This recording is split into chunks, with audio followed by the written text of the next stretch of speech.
اور جن منسٹروں نے وہ منگوائی ہے, جس نگران سیٹ اپ نے منگوائی ہے, ان کے خلاف انکوائری کی جائے اور ہمارے کسانوں کو حق دیا جائے.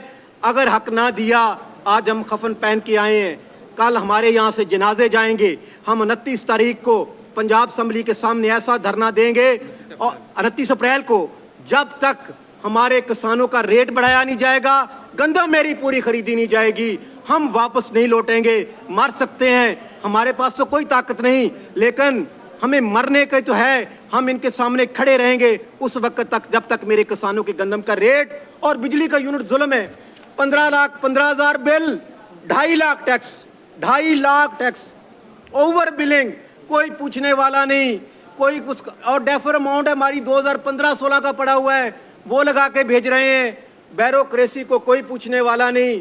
اگر ہم باہر نکل آتے ہیں تو جا کے وہ آرمی چیف کو بھی بتاتے ہیں, پرائم منسٹر کو بھی بتاتے ہیں کہ کسان جی باہر روڈوں پہ نکل آئے ہیں, ہم ان کو مارتے ہیں. ویاڑی میں اتنا ظلم کیا ہمارے ساتھ, ہمارے کسانوں کو بند کیا, ایف آر دی, لیکن ہم صبر کر کے اس لیے بیٹھے رہے کہ ہم ملک کی سلامتی چاہتے ہیں. اگر اب کسان باہر نکل آئے تو نہ کسی گورنمنٹ سے روکا جاتا ہے. 29 دسمبر کو ہم نے کسان کنونشن 29 دسمبر کو کنونشن کرایا اسلام آباد میں. میں نے آرمی چیف صاحب ہمارے چیف گیسٹ تھے. ہم نے آرمی چیف سے ریکویسٹ کی, کیونکہ وہ زراعت پہ ہمارے بھاولپور میں وہ چولستانی زمینیں بات کر رہے ہیں. آرمی چیف سے ہم نے اپیل کی کہ خدا کے واسطے جس طرح ڈالر والا چور پکڑ لیا آپ نے, مشکل کام کر لیا, میرے تو چور ہی آسان ہے. یہ چاروں چیف سیکرٹری میرے چور ہیں, اگر آپ پکڑ لیں گے تو ہمارا مسئلہ حل ہو جائے گا. جب تک اس بیوروکریسی کو آپ لگام نہیں دیں گے, اس بیوروکریسی کو نہیں پڑھ کر. مریم صاحبہ, ہم آپ کے خلاف نہیں, ہم کوئی تعصب نہیں کہ ہم کسی پارٹی سے ہیں. آپ کو ابھی بھی جو آپ کے ارد گرد کے لوگ ہیں, جو ارد گرد کی بیوروکریسی ہے, وہ آپ کو مریم صاحبہ کہتی ہے کہ آج آپ نے غریب آپاج کو یہ آپ نے دے دیا, اس کا فوٹو لگ گیا, 10,000 بندوں نے آپ کو لائک مار دیا. اور خدا کے واسطے مریم صاحبہ باہر نکلیں ان بیوروکریسی سے, سنیں غریبوں کا حال, ہمارے ساتھ بیٹھیں, ہمیں کھاد سستی دیں, ہمیں بجلی سستی دیں, ہم آپ کو گندم سستی دیتے ہیں. آپ ظلم دیکھیں, 4 مہینے ہو گئے میرا گنا لیا ہوا شوگر ملوں نے, 4 مہینے صرف چنوٹ کا 15 ارب روپے, سرگودا چنوٹ کا 15 ارب روپے شوگر والے میں پیسہ نہیں دے رہے. چیک دیے ہوئے ہیں, 3-4 دفعہ ڈسونر ہو گئے ہیں. کیا اس پہ پالیسی ہے؟